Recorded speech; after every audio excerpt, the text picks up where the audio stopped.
আসসালামু আলাইকুম। আপনার উপর শান্তি বর্ষিত হোক। প্রিয় সুহৃদ, খতমে কামালের ৩৩তম ধাপে আপনাকে স্বাগতম। আপনি জানেন, রোগ শোক, বিপদ আপদ, আসমানি জমিনি বালা মুসিবত, সকল ধরনের অস্থিরতা, অশান্তি, অনিশ্চয়তা, নিরাপত্তাহীনতা, দুর্যোগ, দুর্বিপাক, আজাব গজব থেকে মুক্তির জন্যে খতমে কামালি এক সহজ আমল। খতমে কামালির এই আমলের মধ্য দিয়ে প্রার্থনাকারী প্রার্থনার সাথে মিশে যান। আসলে প্রার্থনাকারী যখন প্রার্থনার সাথে মিশে যান, তখন প্রার্থনা কবুল হয়। খতমে কামালি প্রার্থনা কবুলের এই পরম মুহূর্তে আপনাকে নিয়ে যাবে। তাই নিজের, অন্যের, সমাজের, দেশের, মানব জাতির যে কোনো কল্যাণের নিয়তে আপনি এই আমলে অংশ নিন। আপনি সকল বিপদ আপদ, বালা মুসিবত মুক্ত হন। আপনার জন্যে কল্যাণকর সকল দোয়া আল্লাহ কবুল করুন। সব সময় আল্লাহ আমাদেরকে তার রহমতের ছায়ায় রাখুন। এই কামনা করে আমি শহীদ আল বুখারী মহাজাতক খতমে কামালির পুরো প্রক্রিয়ায় আপনার সাথে থাকছি। আসুন এবার আমরা ডুবে যাই সত্যের গভীরে।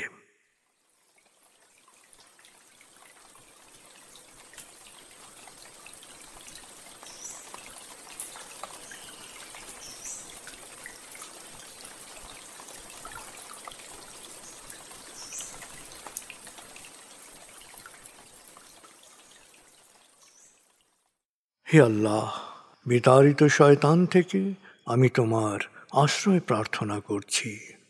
দয়াময় মেহেরবান আল্লাহর নামে। আয়াতুল মুলক। হে আল্লাহ, সকল ক্ষমতার মালিক, তুমি যাকে ইচ্ছা ক্ষমতা দান করো, যাকে ইচ্ছা ক্ষমতাচ্যুত করো, যাকে ইচ্ছা সম্মানিত করো, যাকে ইচ্ছা অপমানিত করো। তুমি সর্বশক্তিমান, সকল কল্যাণ ও মঙ্গলের আধার। তুমি দিনকে ছোট করে বড় করো রাত, আবার রাতকে ছোট করে বড় করো দিন। তুমি প্রাণহীনে দাও প্রাণ, আর প্রাণবন্তকে করো প্রাণহীন। তুমি যাকে চাও বেহিসাব রিজিক দান করো। সূরা আলে ইমরান আয়াত ২৬-২৭। আয়াতুল কুরসি। আল্লাহ ছাড়া কোনো উপাস্য নেই।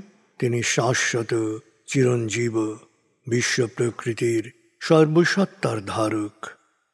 তিনি তন্দ্রা নিদ্রাহীন, সদা সজাগ, মহাকাশ ও পৃথিবীর সব কিছুর মালিক। তার সদয় অনুমতি ছাড়া তার কাছে সুপারিশ করার সাধ্য কারো নেই। দৃশ্যমান বা দৃশ্য, অতীত বা ভবিষ্যৎ, সৃষ্টির সব কিছুই তিনি জানেন। তিনি যতটুকু জানাবেন, এর বাইরে তার জ্ঞানের সীমানা সম্পর্কে ধারণা করা কারো পক্ষেই সম্ভব নয়। তার আসন, তার কর্তৃত্ব পৃথিবী ও নভমণ্ডলের সর্বত্র বিস্তৃত, আর তার সংরক্ষণে তিনি অক্লান্ত। তিনি সর্বোচ্চ, সুমহান। সূরা বাকারা আয়াত ২৫৫।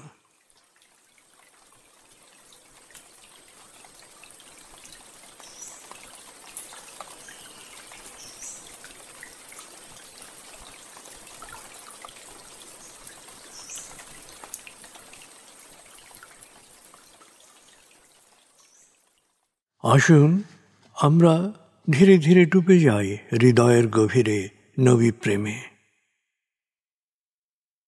বলগল উলা বিকমালিহি, কশফত দুজা বিজমালিহি, হসনত জমিও খিসালিহি, সল্লু আলাইহি ওয়ালিহি।